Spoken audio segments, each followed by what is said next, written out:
3 months had passed since Zara first put on the empathy amplifier, and life on the station had never been better. She had become something of a legend. People came from other levels, other sections, even other stations, to meet with the princess. Who sees truth? Jake had to move to a bigger apartment just to handle all the visitors.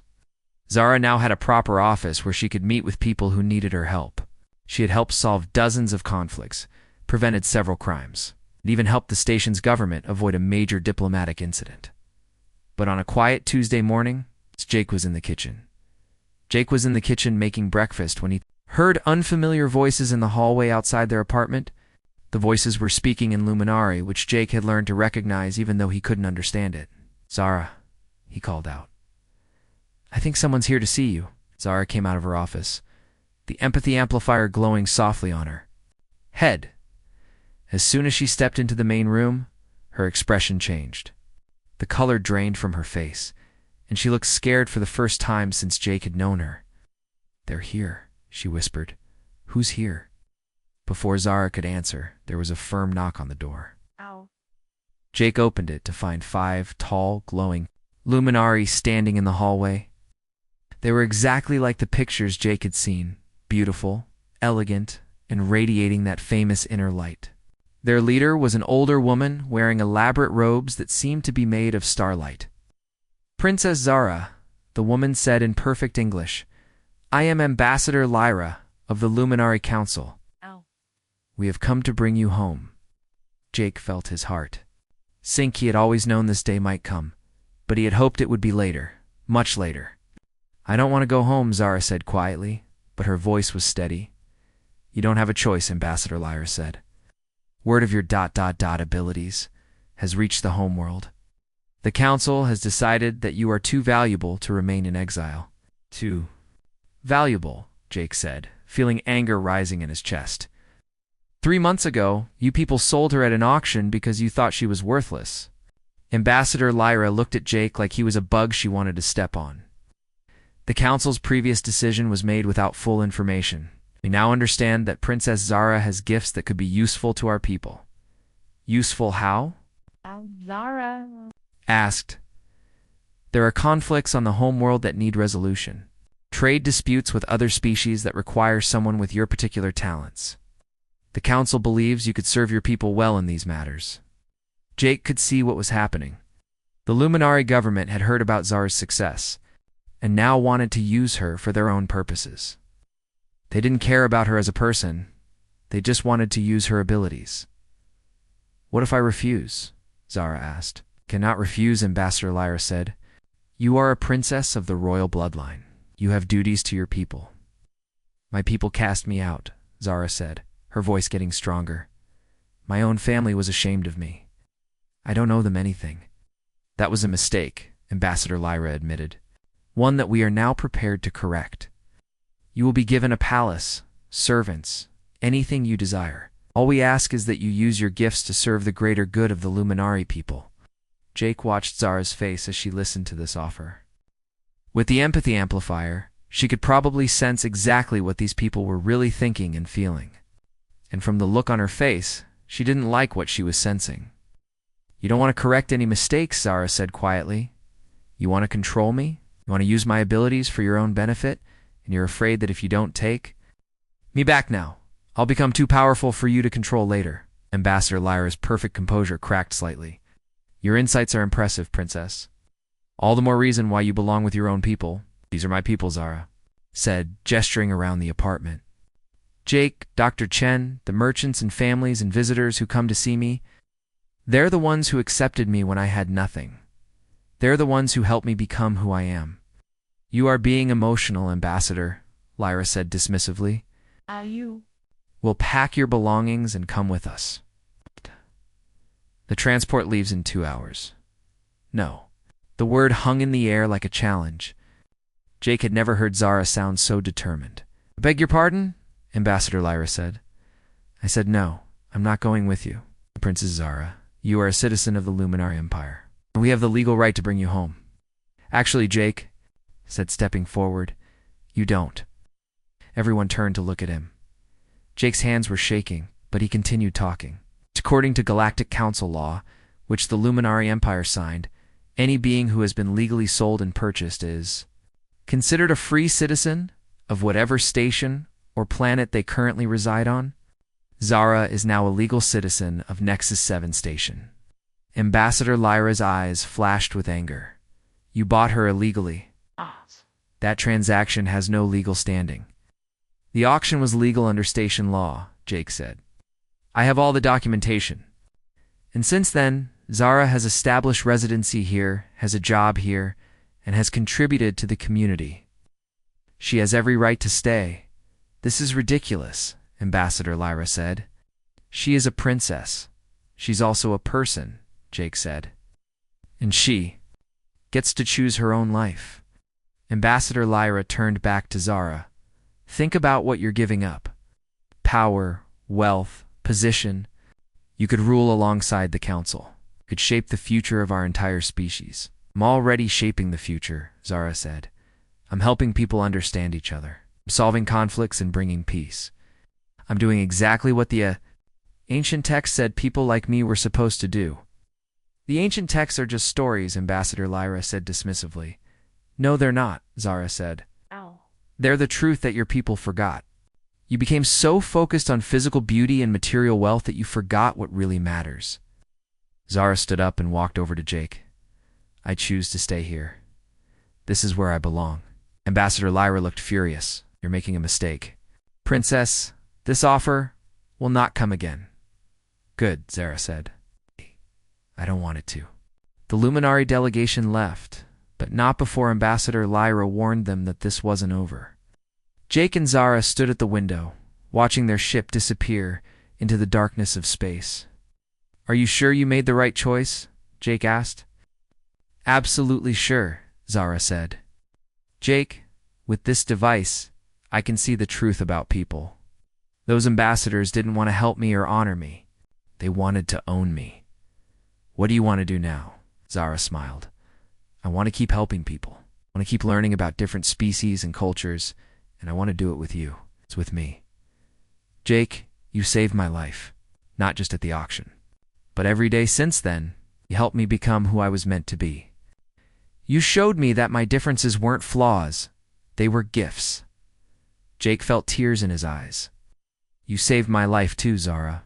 Before I met you, I was just going through the motions. You showed me what it means to really help people. So what? Do you say partners? Jake smiled. Partners. 6 months later, Jake and Zara had opened their own consultation service. They helped resolve conflicts between different species, solved crimes that required understanding people's true motivations, provided counseling for anyone who needed it. They traveled to different stations and planets, always together, always, helping people understand each other better. Zara's reputation spread throughout the galaxy, and she became known as the princess who chose love over power. And Jake? Jake became known as the man who was smart enough to see beauty where others saw only flaws, and brave enough to help that beauty shine. They never got married in any formal ceremony, but they didn't need to. They had something much stronger than legal documents. They had complete understanding and trust in each other. Sometimes, late at night, Jake would watch Zara as she worked at her desk, the empathy amplifier glowing softly around her head as she read reports and prepared to help. The next day's visitors, she was still the same person he had met at that awful auction. But she was also completely transformed. She had found her purpose, her power, and her place in the galaxy. Somehow Jake had found his place right beside her, the ugly duckling. Had become a beautiful swan, not by changing how she looked, but by embracing who she truly was. And Jake had learned that sometimes the most valuable things in life are the ones that other people throw away. Their story spread throughout the galaxy, inspiring other people to look beyond surface appearances and see the real beauty that exists in kindness, wisdom, and love. And they lived happily ever after, not because their lives were perfect, but because they had found something worth fighting for, each other, and the chance to make the galaxy a little bit better, one person at a time. The first conversation between Alex and Princess Lirelei was nothing like what he had expected. He had prepared for hours, thinking about what to say to an alien princess from a dying world. But when her image appeared on the communication screen, all his prepared words seemed to disappear. Princess Lirelei looked surprisingly human in many ways. She had pale blue skin that seemed to glow softly, and her eyes were large and silver like moonlight. Her hair was long and white, flowing around her shoulders like silk. But what struck Alex most was the sadness in her eyes, a deep, ancient sadness that seemed to carry the weight of her entire world. "Greetings, Dr. Chen," she said, her voice soft but clear through the translator. "I am honored that you have agreed to speak with me." Alex cleared his throat nervously. "Princess Lirelei, thank you for reaching out to us. I want you to know that we've been thinking about your situation, and we want to help.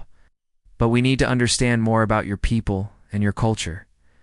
The princess nodded slowly. "I understand your hesitation. What I have asked of you must seem very strange. You must understand, this is our way. Someone helps preserve our royal bloodline. They become our master. It is written in our oldest laws, but why?" Alex asked gently. "Help me understand." "Why you believe this is necessary?" Princess Lirelei was quiet for a moment, looking down at her hands.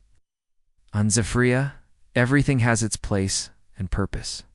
The royal family exists to serve the people, and the people exist to serve the greater good. When someone saves our bloodline, they become part of our sacred duty. They must guide us, because we have proven we cannot guide ourselves."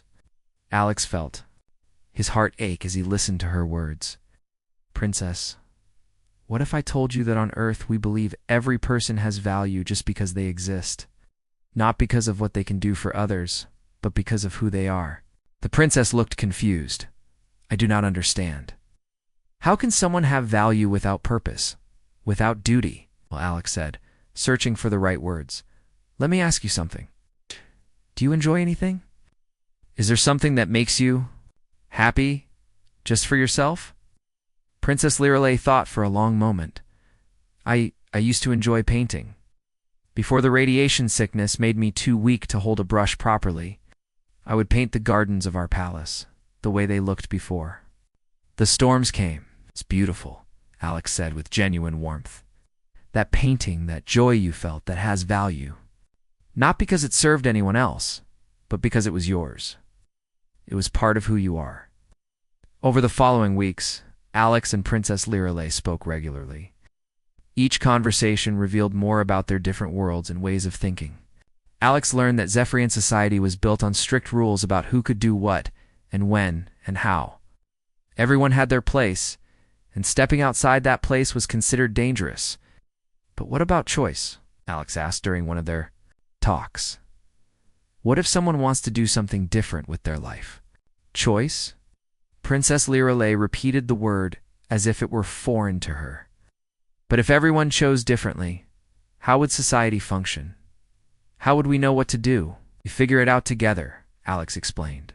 "Talk about it, we disagree. Sometimes we make mistakes and learn from them. It's messy, but it works." The princess seemed fascinated by this idea. "You mean people can just decide things for themselves, within reason?" "Yes.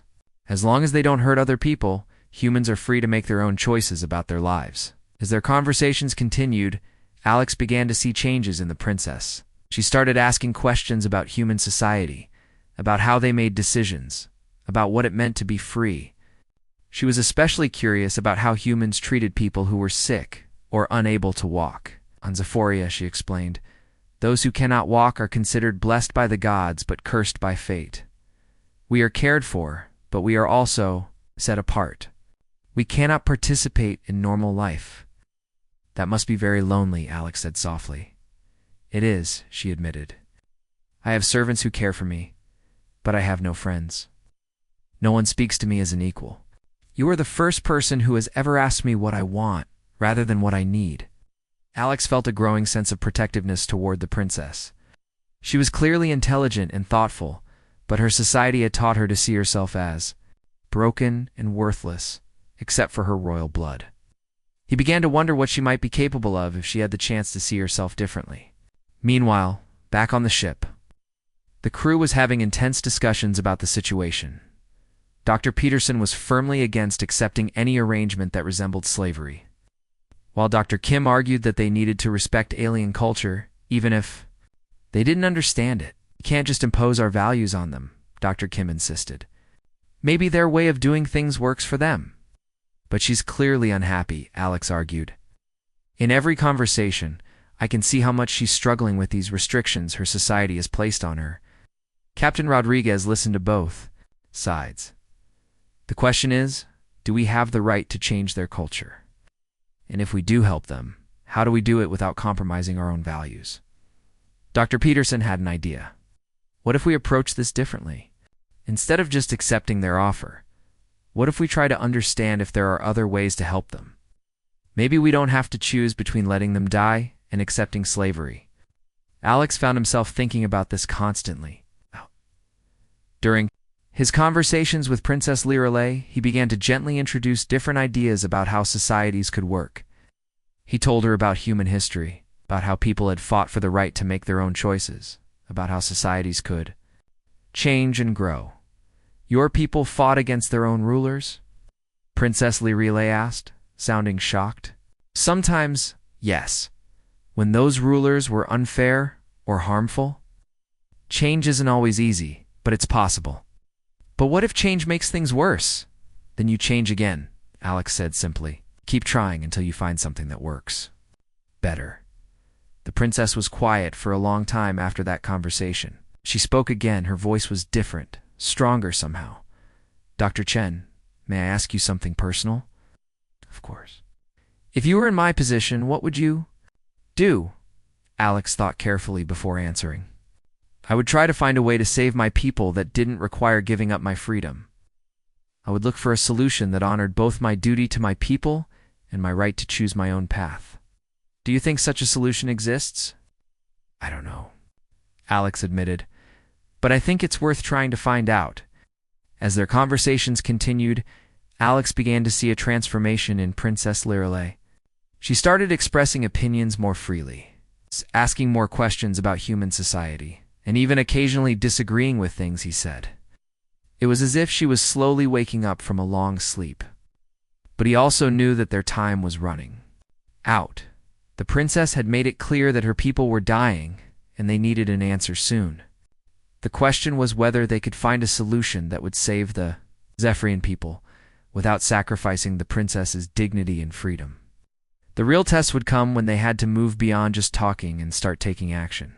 Alex hoped that the seeds of change he had been planting in their conversations would grow into something that could transform not just the princess's life, but the future of both their species. 3 months after their first conversation, Alex received news that changed everything. Earth Command had approved their mission to visit Zephyria. The Horizon would be humanity's first diplomatic vessel to an alien world, and Alex would lead the contact team. The journey to Zephyria took 2 weeks through hyperspace. During that time, Alex couldn't sleep properly. He kept thinking about Princess Lirelei and wondering what her world would look like. In their conversations, she had described a planet that was once beautiful, but was now dying. He tried to imagine what it would be like to watch your entire world slowly fade away. Dr. Kim spent most of the journey working with the translation systems, making sure they could communicate clearly once they arrived. Dr. Peterson was busy studying Zephyrian law and customs, trying to understand their society better. Captain Rodriguez was focused on the technical aspects of the mission, but Alex could see the worry in her eyes. They were all nervous about what they might find. When they finally arrived at Zephyria, Alex was shocked by what he saw through the ship's viewing ports. The planet looked sick. What should have been blue oceans were now a dull gray color. The continents were covered in strange, dark patches that looked like scars on the planet's surface. Even from space, Alex could see that this was a world in trouble. It's worse than I imagined, whispered Dr. Kim, standing beside him at the viewing port. No wonder they're desperate, Alex replied softly. Hey, look at what they've lost. The princess had given them coordinates for the main city, which was built inside a massive protective dome. As their shuttle descended through the atmosphere, Alex could see the remains of other cities that had been abandoned. Empty buildings stood like monuments to a civilization that was disappearing. Inside the dome, the city was still beautiful in its own way. The architecture was unlike anything Alex had ever seen. Buildings that seemed to flow like water, with curves and spirals that defied human understanding of physics. But even here, he could see signs of decay. Many buildings were empty, and the few Zephyrians they saw moving through the streets looked tired and sad. The palace where Princess Lirelei lived was at the center of the city. It was a magnificent structure that seemed to be made of some kind of crystal that glowed with its own inner light. But as they got closer, Alex could see cracks in the crystal walls, and some sections had gone dark completely. When they finally met Princess Lirelei face to face, Alex was struck by how small she seemed. In their video conversations, she had appeared strong and determined, but in person he could see how much the weight of her responsibility was crushing her. She was sitting in a chair that seemed to be designed to help her move around, but Alex could tell that even simple movements were difficult for her. "Dr. Chen," she said, and Alex was surprised to hear genuine warmth in her voice. "I cannot tell you how grateful I am that you have come all this way. Princess, thank you for welcoming us to your world. I'm sorry we're meeting under such difficult circumstances." She smiled, but it was a sad smile. All circumstances are difficult these days, but please, let me show you what remains of our civilization. Perhaps then you will understand why we have made this desperate request. Over the next few days, the princess gave them a tour of her world. She showed them the great libraries where Zephyrian knowledge was stored, the laboratories where their scientists had once made amazing discoveries, and the art galleries filled with beautiful creations that would soon have no one left to appreciate them. But what affected Alex most was meeting the other survivors. There were less than 300 Zephyrians left alive, and most of them were elderly or sick. The few children they had were all showing signs of the radiation sickness that was slowly killing their species. "We have tried everything," explained Dr. Voss, the princess's chief medical advisor. "Our scientists have worked for years to find a cure for the radiation damage, but we simply don't have the resources anymore. Too many of our people have died, and too much of our knowledge has been lost." During their stay, Alex noticed something that the princess herself didn't seem to realize. The other Zephyrians looked up to her not because she was royalty, but because she was genuinely trying to save them. She spent hours each day listening to their concerns, organizing the distribution of food and medicine, and making sure everyone was as comfortable as possible. "You're a good leader," Alex told her one evening as they sat in her private garden. The garden was inside the palace, protected from the toxic atmosphere outside. It was one of the few places where plants still grew on Zephyria. "I am not a leader," she replied automatically. "I am a vessel for the continuation of our bloodline. That is my only purpose. But look at what you do every day. You take care of your people. You make decisions that affect their lives. You give them hope. That sounds like leadership to me." Princess Lirelei was quiet for a long moment. "When you're human society, would someone like me be allowed to lead? Someone who cannot walk properly, who needs help with basic tasks?" "Absolutely," Alex said without hesitation. "We've had leaders who were blind, leaders who used wheelchairs, leaders who had all kinds of challenges. What matters is not your physical condition, but your mind and your heart." The princess looked surprised. "Your people would truly accept such a leader. They were the right person for the job, yes. Physical ability and leadership ability are two completely different things." It was during this conversation that Dr. Peterson made an amazing discovery. The human medical team had been studying Zephyrian biology, trying to understand how they might be able to help. What they found changed everything.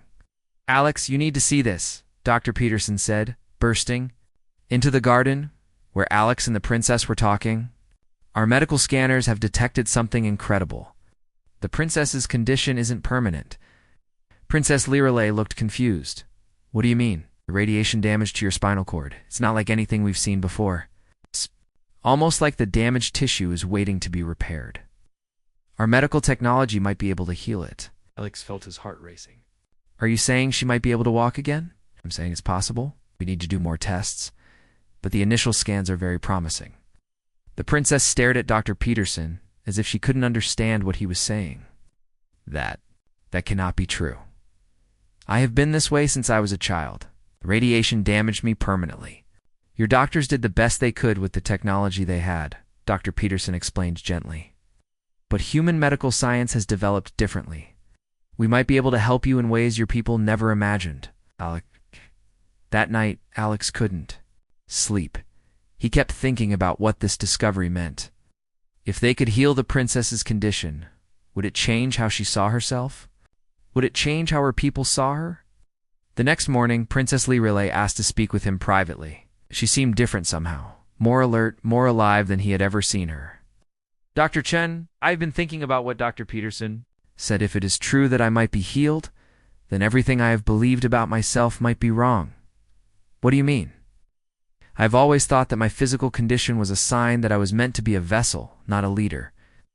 That I was too broken to be anything more than a symbol. But if I can be healed, then you can be whatever you choose to be, Alex finished for her. Yes, she said, and for the first time since he had known her, she sounded truly hopeful. I could choose.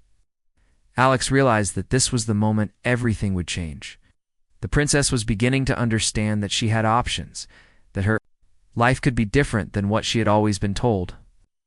But he also knew that this realization would bring new challenges. Her people expected her to sacrifice herself for them. What would happen if she decided she wanted something different? Princess, he said carefully, whatever we discover about your condition, whatever treatment might be possible, the choice of what to do will be yours. Not your people's, not mine, not anyone else's. Yours. She looked at him with those silver eyes, and Alex could see a strength there that he had never noticed before. I am beginning to understand what you humans mean by freedom, she said, and I think I like it. As they prepared for the medical tests that would determine whether healing was possible, Alex knew that they were at a turning point. The princess was no longer just thinking about saving her people through sacrifice. She was beginning to think about saving them through choice and partnership. But he also knew that the real challenge was just beginning. How do you change an entire culture's way of thinking?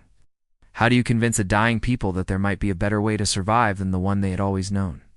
The answers to these questions would determine not just the fate of Princess Lirelei, but the future of the Zephyrian people themselves.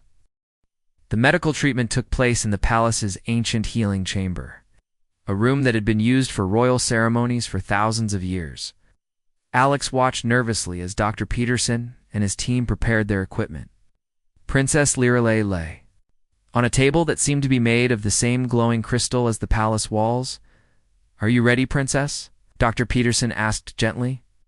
She looked at Alex, and he could see both fear and hope in her silver eyes. I have lived my entire life believing I was broken. In a few hours, I may discover that was never true. The procedure itself was amazing to watch. Human medical technology used something called neural regeneration therapy, which helped damaged nerves grow back together. The princess remained awake during the treatment. Alex could see her face changing as feeling began to return to parts of her body that had been numb for years. I can feel my legs, she whispered, tears streaming down her face. For the first time since I was 7 years old, I can feel my legs. 8. It took several days for the treatment to work completely. During that time, Alex watched as Princess Lirelei slowly began to move parts of her body that had been still for so long. First, she could wiggle her toes. Then she could bend her knees. Finally, with help from the medical team, she took her first steps in over 20 years. It's like being born again, she told Alex as she practiced walking with the support of special equipment. Everything feels new and strange and wonderful, but the physical transformation was nothing compared to the change in her spirit. As Princess Lirelei regained her ability to walk, she also seemed to find a new sense of herself. She started asking more questions about human society, about leadership, about what it meant to make choices for yourself instead of just following ancient rules. Alex, she said one day as they walked together through the palace gardens, I want to try something different. Instead of just accepting that I must become a servant to save my people, I want to find another way. What kind of other way? I want to propose a partnership between our peoples. Not one where I give up my freedom, but one where we work together as equals. Alex felt excited, but also worried. That sounds wonderful, but will your people accept? These traditions have been part of your culture for thousands of years. That is what I intend to find out, the princess said with determination he had never heard from her before. The next day, Princess Lirelei called a meeting of the Zephyrian Council. This was a group of the oldest and most respected survivors. People who had lived through the worst of the radiation storms and who were the keepers of their ancient traditions. Alex was allowed to attend the meeting as an observer. As he sat in the council chamber, he could feel the tension in the room. The council members were clearly shocked to see their princess walking again, but they also seemed suspicious of this change. Honored council, Princess Lirelei began, standing tall in front of them. I have called you here to discuss a new proposal for saving our people. Elder Zorn, the oldest member of the council, frowned. Princess, we have already discussed. The ancient laws are clear.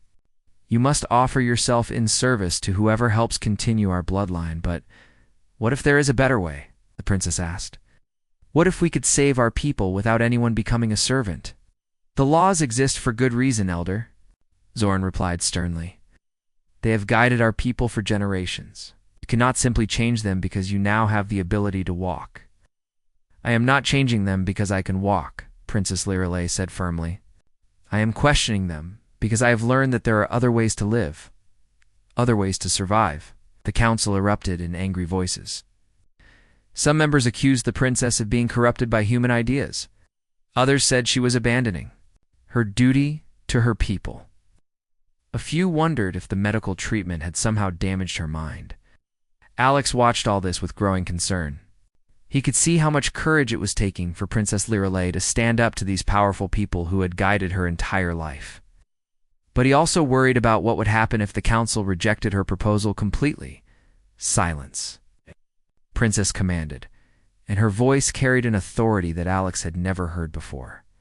You speak of duty and tradition, but what about the duty to find the best possible future for our people? What about the tradition of adapting to survive? Elder Zorn stood up slowly. Princess, you forget yourself. You are not our ruler. You are our vessel. Your purpose is to carry on the bloodline, not to make decisions about our future. No, Princess, Lirelei said quietly, but her voice carried throughout the chamber. I am your leader. I have been taking care of you, making decisions for you, and guiding you for years.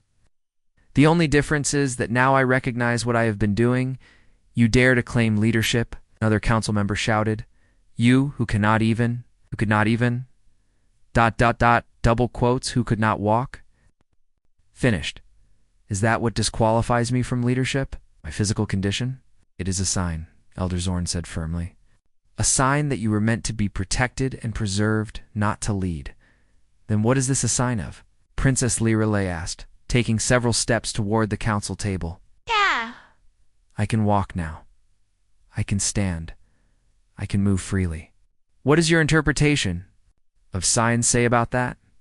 The council members looked uncomfortable. They had not expected this challenge to their authority, and they clearly didn't know how to respond. Perhaps the princess continued, it is time to consider that our old ways of thinking may not be the only ways. Perhaps survival requires us to grow and change, not just preserve what we have always done. Over the following days, the debate continued. Some Zephyrians supported their princess's new ideas, especially the younger ones who had grown up during the worst of the crisis. But others, particularly the older council members, insisted that changing their ways would be a betrayal of everything their civilization stood for. Alex found himself caught in the middle of this cultural revolution. He wanted to support Princess Lirelei, but he also knew that, as an outsider, he had to be careful not to interfere too much in Zephyrian politics. I feel like I am fighting a war, the princess told him one evening as they sat in her private study. A war between the person I was taught to be and the person I am discovering I can become. Change is never easy, Alex replied, especially when it challenges everything people have believed for a long time. But it is necessary, is it not? If we do not change, we will die. Not just our bodies, but our spirits. We will become a people who survived only by giving up everything that made us who we are. Alex nodded. I think you are right. But the question is, how do you convince others to see it the same way? The princess was quiet for a moment. I think I need to show them, not just tell them. I need to demonstrate that leadership and partnership can work better than service and sacrifice. What do you have in mind? I want to present a formal proposal to both the council and to your people. A plan for cooperation that benefits everyone without requiring anyone to give up their freedom. Alex felt a surge of excitement. Sounds like exactly what both our peoples need. But even as he said it, Alex knew that the real test was still ahead. Creating a plan was one thing. Getting both humans and Zephyrians to accept it would be something else entirely. The princess had found her voice and her strength, but would that be enough to change the minds of people who had been set in their ways for generations? The fate of two species now depended on whether one determined princess could convince everyone that there was a better way to survive than the one they had always known. And Alex realized that he was no longer just an observer in this story. He had become a partner in the most important negotiation in the history of both their worlds. The day of the final presentation arrived with both excitement and tension in the air. Princess Lirelei had worked for weeks preparing her proposal. Alex had helped her understand how to present it in a way that would make sense to both human and Zephyrian minds.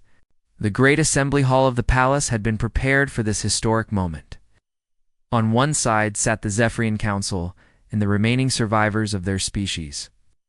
On the other side, via holographic projection, sat representatives from Earth Command and the crew of the Horizon. This was the first time both species had gathered together for such an important discussion. Alex felt nervous as he watched Princess Lirelei walk to the center of the hall. She moved with confidence now, her posture straight and strong, but he could see the weight of responsibility in her eyes. The future of both their peoples depended on what happened in the next few hours.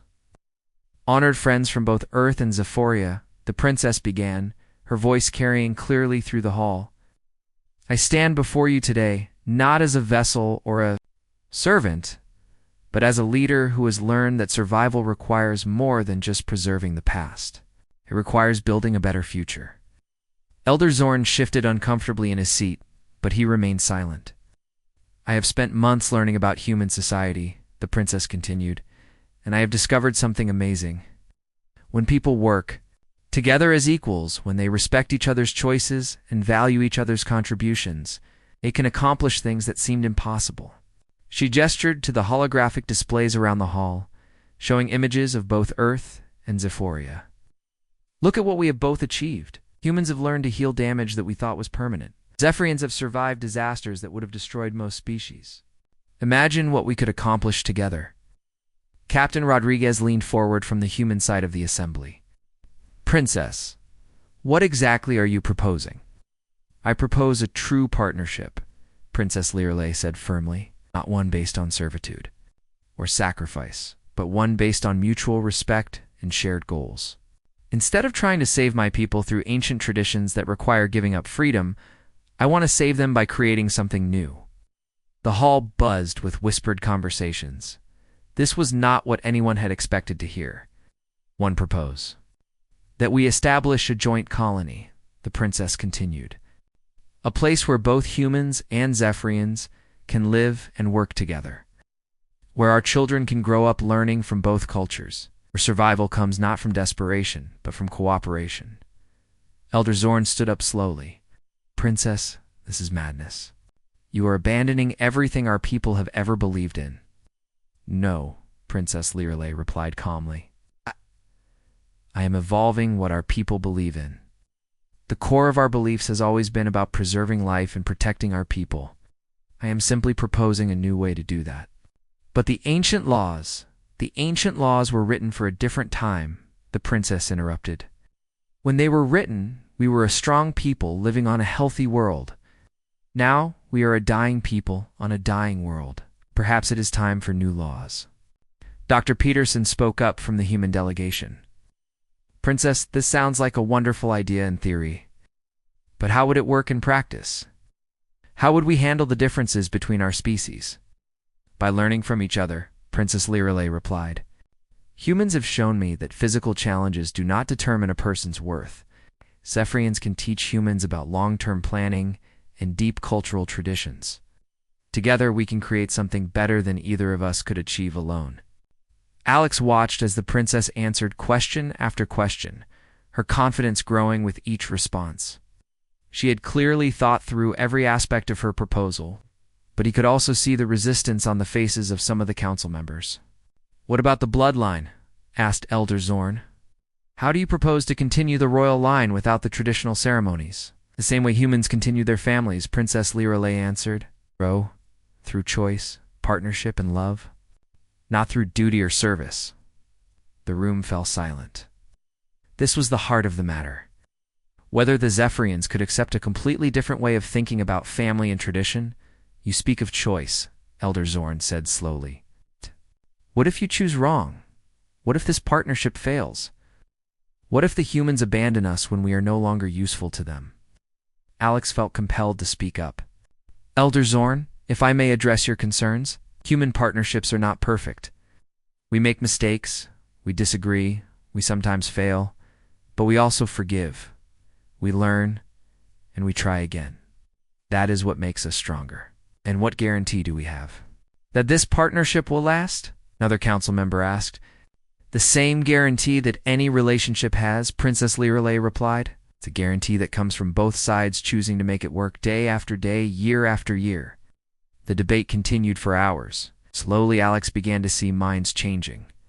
Some of the younger Zephyrians spoke up in support of the princess's proposal. A few of the older council members began asking practical questions about how such a partnership might work. Finally, Elder Zorn called for a formal vote in favor of Princess Lirelei's proposal for a joint colony based on partnership rather than traditional service. Alex held his breath as the votes were counted. It was close, closer than he had hoped. But when the final count was announced, the princess's proposal had won by a narrow margin. "The proposal passes," Elder Zorn announced, though his voice carried little enthusiasm. "Princess Lirelei, you have your chance to try this new way." On the human side, the vote was unanimous. Earth's command approved the establishment of a joint colony, with Alex chosen to lead the human delegation. 6 months later, Alex stood on the surface of a new world called Hope. It was a planet that had been terraformed by humans, but was now being transformed into something unique. A world where two species could live together as equals. Princess Lirelei stood beside him, watching as the first group of human and Zephyrian families arrived at their new home. Children from both species played together in the settlement's central park, their laughter filling the air with joy. "Do you think it will work?" the princess asked him. Alex watched as a young human girl helped a Zephyrian boy who had fallen while playing. "I think it already is working," he replied. The princess smiled. "I never imagined that refusing to be a slave would lead to this. To freedom, to partnership, to hope. That is the power of choice," Alex said. "When people are free to choose their own path, they often choose something better than what they were offered." Over the following years, the colony on Hope grew and prospered.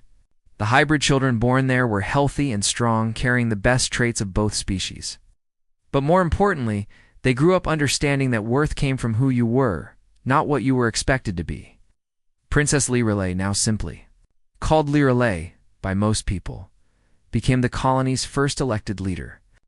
She was chosen not because of her royal blood, but because of her wisdom, her compassion, and her ability to bring people together. The title of her story had promised slavery, but the story itself had become about the opposite, about the power of freedom, the importance of choice, and the amazing things that can happen when people refuse to accept limitations placed on them by others. Alex often thought about that first desperate message from a dying princess who believed she had to give up her freedom to save her people. Now he watched that same person leading a thriving community where freedom was the foundation of everything they built. The princess had asked if he would make her his slave. Instead, they had become partners in creating a future where no one needed to be anyone's slave. And in that partnership, both species had found not just survival, but a new way to thrive.